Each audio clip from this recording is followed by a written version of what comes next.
Pourquoi le bain de forêt est-il nécessaire ? Par Dr Kingsley, issu du livre Shirin-yoku. Depuis 2000, nous sommes officiellement devenus une espèce urbaine. Selon la division de la population de l'Organisation des Nations Unies, la population urbaine mondiale est passée de 746 millions en 1950 à 4 milliards en 2014. En 2050, 75% des 9 milliards d'individus qui peupleront la planète, selon les projections, vivront en ville. Nous sommes également de plus en plus une espèce d'intérieur. Selon l'Agence américaine de protection de l'environnement, l'Américain moyen passe désormais 39% de son temps enfermé, dont 6% en voiture. Cela ne fait qu'une demi-journée passée dehors par semaine. Les Européens ne font guère mieux, passant 90% de leur temps dans un espace intérieur.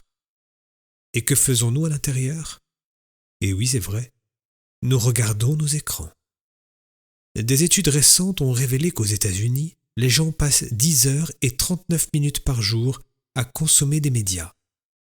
Une étude réalisée par le régulateur des communications Ofcom montre que les Britanniques restent en moyenne 8 heures et 41 minutes les yeux rivés sur leur appareil électronique, soit une durée supérieure au temps de sommeil moyen. Et plus nous passons du temps sur la nouvelle technologie, plus elle risque de nous faire souffrir.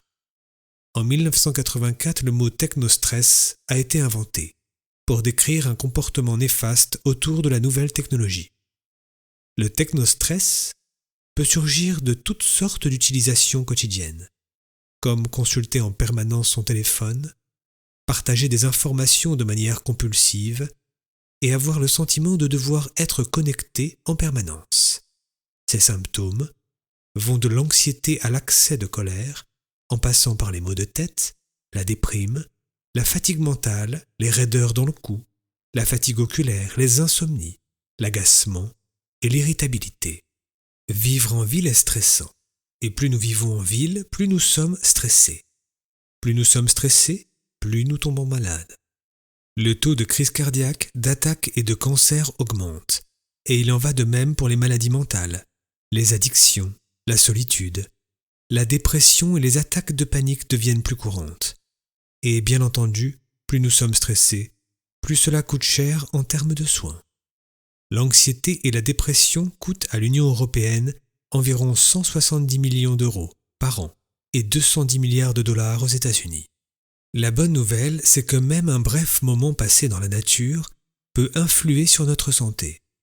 Un bain de forêt de 2 heures vous aidera à faire une pause technologique et à ralentir le rythme. Cela vous ramènera dans l'instant présent, vous déstressera et vous détendra. Lorsque vous êtes en connexion avec la nature par l'intermédiaire de vos 5 sens, vous commencez à bénéficier du large éventail des bienfaits apportés par le monde naturel.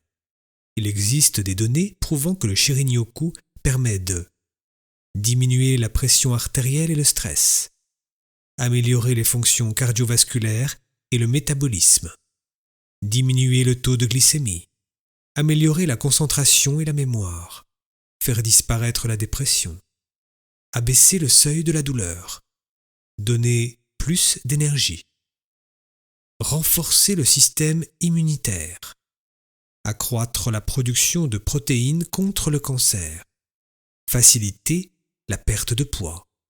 Les forêts sont une ressource étonnante. Elles nous donnent tout ce qu'il faut pour exister. Elles produisent de l'oxygène, purifient l'air que nous respirons, ainsi que l'eau que nous consommons. Elles stoppent les fleuves et rivières qui sortent de leur lit, ainsi que l'érosion des montagnes et collines.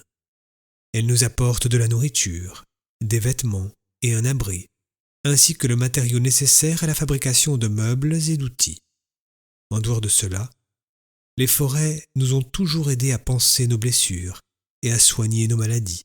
Et depuis des temps immémoriaux, elles apaisent nos inquiétudes, soulagent nos esprits tourmentés, nous rendent la santé et nous revigorent. Mais jusque récemment, il existait peu de preuves scientifiques pour étayer ce que nous savons depuis toujours en notre fort intérieur, sur le pouvoir de guérison de la forêt.